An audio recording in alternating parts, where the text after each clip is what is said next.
शिक्षक दिवस नज़दीक आने वाला है और उस पर तमाम तरह की बातें, तमाम तरह की खबरें आपको देखने को मिलती हैं। हमारे साथ आज मौजूद हैं राजस्थान विश्वविद्यालय में डिपार्टमेंट लाइफ लॉन्ग लर्निंग के डायरेक्टर प्रोफेसर प्रकाश शर्मा जी, जिन्होंने अपने इस डिपार्टमेंट के थ्रू कई बड़ी संख्या में लोगों को जीवन की पद्धति, जीवन के बारे में सिखाया है। और अब एक गांव को गोद लेकर के विधिवत उसकी पूरी क्लासिंग करते हैं, पूरा वहाँ जाते हैं, काम करते हैं। इसके लिए राजभवन से राज्यपाल ने इनको प्रशंसा पत्र भी भेजा है। सर, आपका एबीपी लाइव पर स्वागत है। जी जी। जिस तरीके से एक शिक्षक केवल शिक्षा के द्वारा लोगों को प्रेरित करता है, पढ़ाता है, आगे बढ़ाता है, दिशा बदलता है, समाज में बड़ा काम करता है, लेकिन आपका जो डिपार्टमेंट है और जिस तरीके से आपने गाँव को पकड़ा है, कैसे चुनौतियाँ कहाँ हैं और किस तरीके से उस चुनौतियों का सामना करते हैं आप? देखिए, मूलतः विश्वविद्यालय के जो शिक्षक होते हैं उनकी सोशल अकाउंटेबिलिटी होती है, एक सामाजिक जवाबदेही होती है कि समाज में जो भी विकार है, जो कमियां हैं, उनको उजागर करके उनको सही दिशा प्रदान की जाए ताकि हमारी आने वाली पीढ़ी इस राष्ट्र की मुख्य धारा में लाभ उठा सके। उसी क्रम में हमारे राज्यपाल महोदय माननीय कलराज मिश्र जी ने सारे राज्य के जो सरकारी विश्वविद्यालय हैं उनके लिए गांव गोद लेने का एक आह्वान किया है। तो राजस्थान विश्वविद्यालय को भी के लिए भी गांव गोद लिया गया था। सीकर रोड पे रामपुरा डाबड़ी पंचायत है, टांटियावास गांव। तो उसमें उसका नोडल अधिकारी हमें बनाया गया था। 1 साल पहले हमने ये ज्वाइन किया था। तो उसके बाद हमने गांव में देखा कि काफ़ी दिक्कतें हैं राजधानी के और जेडीए पेरिफेरी में होने के बावजूद। मूलभूत सुविधाओं की बहुत भारी कमी है। जैसे स्वच्छता की तो इतनी ज़्यादा स्थिति ख़राब है कि बिल्कुल इतनी गंदगी है, इतनी सब नहीं है। बच्चों को, स्कूल के बच्चों को पीने का पानी उचित नहीं है। और भी कई जो आपके जो वन पर्यावरण है कि लड़कियों का सशक्तिकरण है कि तमाम कई मुद्दे हैं जो जैसे वाटर कंजर्वेशन का मामला है कि पानी के मामले में एक बार तो पानी है नहीं, पानी है तो उसको बचाने का, उसकी कीमत को अंगीकार करने का, उसका महत्व को जानने का, इसमें कोई किसी तरह की अवेयरनेस वहाँ पे नहीं देखी गई है। तो इन सब मुद्दों पे जो भी कंटेम्प्रेरी इश्यूज समय के अनुसार चलते हैं उस आधार पर हम लोग उनके साथ काम करते हैं। पढ़ाना और पढ़ाई दो अलग चीज़ें होती हैं, लेकिन आप जिस तरीके से गांव को गोद लेकर के काम कर रहे हैं, आपका कहना है कि राज्यपाल ने उसमें लेटर में पढ़ रहा है, उसमें लिखा हुआ है और भी विश्वविद्यालयों को इस पर सोचने की ज़रूरत है, उनको काम करने की आवश्यकता है। तो जिस तरीके से डिपार्टमेंट गांव की दिशा, गांव के लोगों का जीवन बदल रहा है जिसमें आप काम कर रहे हैं, तो उसको कैसे लगता है आपको? उनको समझा पाना आसान होता है या बहुत ही चुनौतीपूर्ण है बच्चों की तरह?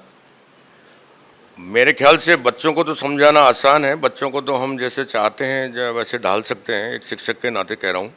लेकिन बड़ों को समझाना बड़ा मुश्किल है। लेकिन शुरू में कुछ चुनौतियाँ थी उनको समझाने की। लोग विश्वास नहीं करते थे क्योंकि गांव में लोगों का ये था कि 70 साल में भी इस तरह से ही किया तो अब क्या होना जाना है। लेकिन हमने उनको समझाया कि देखिए कि भला करने में पावर की ज़रूरत नहीं होती, भला तो सामान्य आदमी भी किसी का कर सकता है, हित तो धीरे धीरे वो लोग कन्विंस हुए। और हमारे हर जो ड्राइव है, हमारा जो भी जो कार्यक्रम चला है उसमें उन्होंने बढ़ चढ़ कर भाग लिया है। और हमने जो भी इनको दिशा दिखाई है, जो एक विलेज को स्मार्ट बनने के लिए, स्मार्ट बनाने के लिए जो भी इनिशिएटिव्स हैं, उसके पैरामीटर्स हैं, वो तय किए। सबसे पहले ग्राम सभा करा के, ग्राम सभा करवाई, फिर उनके जो जनप्रतिनिधि हैं गांव के और पंचायत के, उनको यहाँ पर हमारे इंडोर प्रोग्राम में सबको आमंत्रित किया। और सरकार के मंत्री को हमने बुलवाया, राजस्व मंत्री को, और वो उनको सबकी सहमति, सबका विचार सुनकर एक एजेंडा तैयार किया गया कि स्मार्ट गांव इनिशिएटिव विलेजेस के क्या पैरामीटर्स हो सकते हैं। उन पैरामीटर्स में जो गांव वालों ने बताए हैं उस पे आधार पर हमने काम करना शुरू किया। मुझे खुशी है कि गांव वालों ने हम पे विश्वास किया और उस दिशा में हम बढ़ रहे हैं आगे। अच्छा, स्मार्ट सिटीज़ की बात हम लोग सुनते रहे हैं। सरकारों ने कई बार कहा कि कई सारे स्मार्ट सिटीज़ पिछले कई वर्षों में लगातार घोषित होते रहे। एक मांग उठती थी कि स्मार्ट विलेज भी काम किया जाए, सरकार ने उस पर काम भी किया। अब आप कह रहे हैं उस गांव को आपने स्मार्ट विलेज के तौर पर विकसित करने का प्लान बनाया है। तो जो दूसरे गांव हैं जो नहीं स्मार्ट विलेज आपके नज़रिए से नहीं है, दोनों में अंतर क्या दिखता है आपको? दोनों में काफ़ी अंतर है कि गांव के लोगों का सोच में भी फ़र्क है। हमारे जो हम लोग जो काम कर रहे हैं वहाँ पे लोग जो भी हमारे संपर्क में हैं, जहाँ हम काम कर रहे हैं, हमारा जो कर्म भूमि बनी हुई है, वहाँ पे लोग राजनीतिक, आर्थिक और सामाजिक दृष्टिकोण से काफ़ी मजबूत हुए हैं, एम्पावर्ड हुए हैं। और उनको हर चीज़ का पता लगा कि उनमें एक नई शक्ति उत्पन्न हुई है बच्चों में, एक विश्वास कायम हुआ है कि हम भी आगे बढ़ सकते हैं और देश और समाज में हम कंट्रीब्यूट कर सकते हैं अच्छी तरह से। और अन्य लोगों में, अन्य गाँवों में मूलभूत सुविधाएं नहीं होने की वजह से, झगड़े होने की वजह से, लैंड रेवेन्यूज़ का सही निस्तारण नहीं होने की वजह से काफ़ी डिस्प्यूट्स है, तो वो वहीं पे उलझे रहते हैं। उन को देख नहीं पाते कि हमारे बच्चों को हमको पढ़ा के आगे भेजना है, या बच्चों भी थोड़े बहुत बड़े होते हैं तो वो भी घर वालों की उसी धारा में लग जाते हैं, तो वो आगे बढ़ने का सपना ही खो देते हैं, या उनके जहन में नहीं आता कि हम लोग आगे बढ़ पाएंगे। लाइफ स्टाइल चेंज होना बड़ी बात मानते हैं आप? जी बिल्कुल, बिना लाइफ स्टाइल, जो सोच से लाइफ स्टाइल जो बदलती है वो महत्वपूर्ण है। और दूसरा मैं ये कहता हूँ कि स्मार्ट सिटीज़ से तो हमेशा हमारा पॉल्यूशन और हमारा जो गांव में जो लोगों का पलायन है वो शहरों की हालत ख़राब कर दे रहा है। तो मैं समझता हूँ अगर स्मार्ट विलेज अगर भारत सरकार बनाए और उस पर विशेष फोकस करे, विशेष फंड दे और जनप्रतिनिधियों की जवाबदेही तय करे, तो मैं समझता हूँ कि हिंदुस्तान का अगर विलेज अगर सुखद होगा तो हिंदुस्तान निश्चित रूप से आबाद होगा। राजस्थान में आपके द्वारा पहला ऐसा स्मार्ट विलेज तैयार किया जा रहा है जहाँ के लोगों की सोच बदल रही है, जहाँ के लोग अब ये कह सकते हैं हाँ वो ये काम कर सकते हैं, जो उनका आत्मविश्वास आपने उनके अंदर पैदा किया है। एक आखिरी सवाल करूँगा कि ये जो डिपार्टमेंट आपका है, इसके पहले कितने गाँवों में जा चुका है, या आपके आने के बाद से ये चीज़ें बढ़ी हैं, या कोई प्रेरणा स्रोत रहा आपका, या क्या वजह रही है इसके पीछे?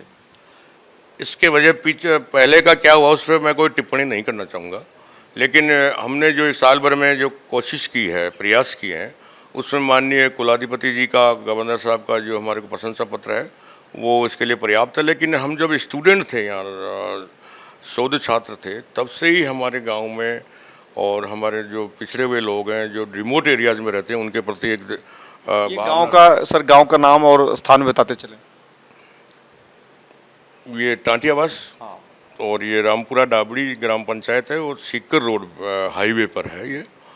तो शुरू से हमारी सोच रही है कि गांव में काम किया जाए, गांव के लोगों को आगे से आगे दिया जाए। मैं तो एक जो शिक्षक के नाते यहाँ भी कोई भी गांव के बच्चे आते हैं जिनको भी कोई गाइडेंस नहीं है, इवन दैट जिनको कोई रास्ता नहीं है, जिनको कोई भी हेल्प चाहिए, चाहे फाइनेंशियली हो, वित्तीय हो, तो भी हम लोग व्यक्तिगत तौर से कर देते हैं कि किसी भी, क्योंकि ये सोसाइटी के लिए, देश के लिए सबसे बड़ा इन्वेस्टमेंट है कि आपका छात्र, आपका विद्यार्थी, गांव का बच्चा, गांव से आने वाला बच्चा अगर सही रास्ते पे चले तो निश्चित रूप से देश को ज़्यादा कंट्रीब्यूट योगदान कर पाएगा।